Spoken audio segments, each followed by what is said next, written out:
Pour chasser de l'esprit des personnes que nous suivent toute forme de culte de la personnalité de notre part, envers certains Algériens, envers certains étrangers, sachez que nous ne développons jamais de culte de la personnalité.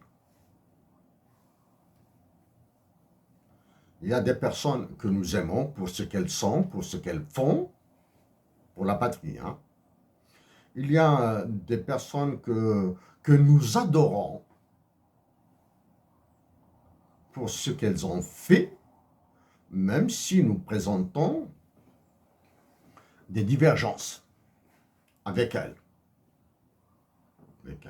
Nous nous focalisons sur les convergences et les objectifs nobles qui sont contenus dans leurs actions. À qui pensons-nous? À Hussein Ahmed. Ce personnage-là, là, nous l'adorons, là. Nous l'adorons pas sous forme de culte de la personnalité, nous l'avons dit à plusieurs reprises, nous ne l'avons jamais rencontré. Nous n'avons jamais parlé avec lui les yeux dans les yeux. Mais nous avons parlé avec lui par d'autres canaux. Nous adorons Lounes Matoub, bien sûr. L'avions-nous rencontré? Non. Avec le recul, oui, nous sommes heureux de n'avoir jamais rencontré Lounes Matoub. Pourquoi? De par sa stature et son statut, sa stature surtout. Nous, Lounes Matoub est iconique. Il est iconique. Est-ce que nous avons développé un culte de la personnalité pour Lounes Matoub? Cette idée, ce sentiment ne nous a jamais effleuré et ne nous effleurera jamais, quelle que soit la personne dont nous parlons. Hein. Nous pensons que les Algériens, même si peu de personnes nous suivent, et nous tenons à dire que nous sommes conscients que notre influence en Algérie est quasi nulle.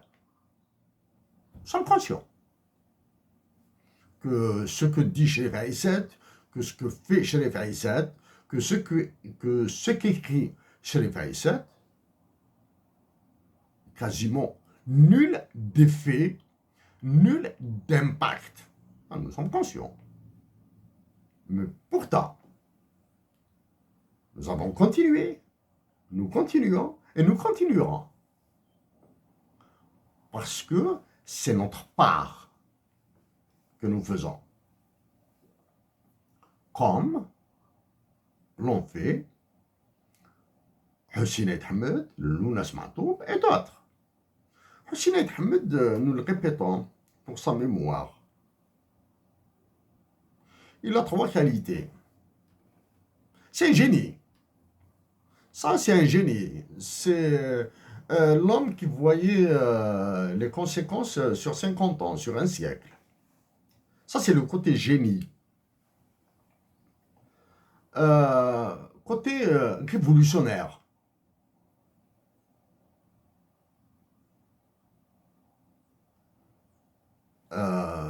Ses options étaient quasiment radicales.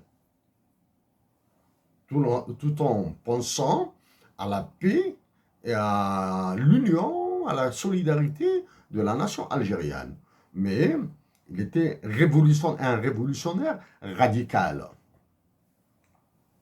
Et nous sommes certains que c'est une personne naturellement généreuse, naturellement, d'une nature généreuse. Voilà, c'est ce que nous pensons.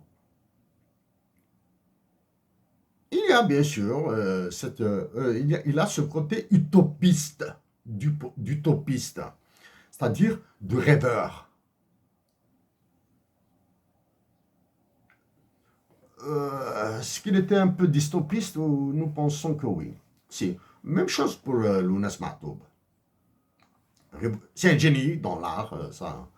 Maintenant, c'est devenu la palisse. C'est un révolutionnaire. Il a révolutionné l'art.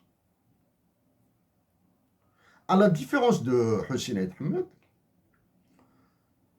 Lounas présente ce caractère, il le présente, hein, ce caractère fugueux,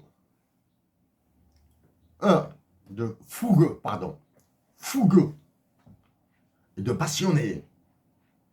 Alors que dans ses œuvres, c'est la sagesse. Hein. Et nous revendiquons le partage avec Lounas Mahtoub, que nous n'avons jamais rencontré, la timidité. Lounas Mahtoub, pour nous, c'est un timide maladif, comme nous le sommes. Timide maladif. C'est vraiment dur de parler comme ça. Comme ça, c'est vraiment dur pour nous. Voilà.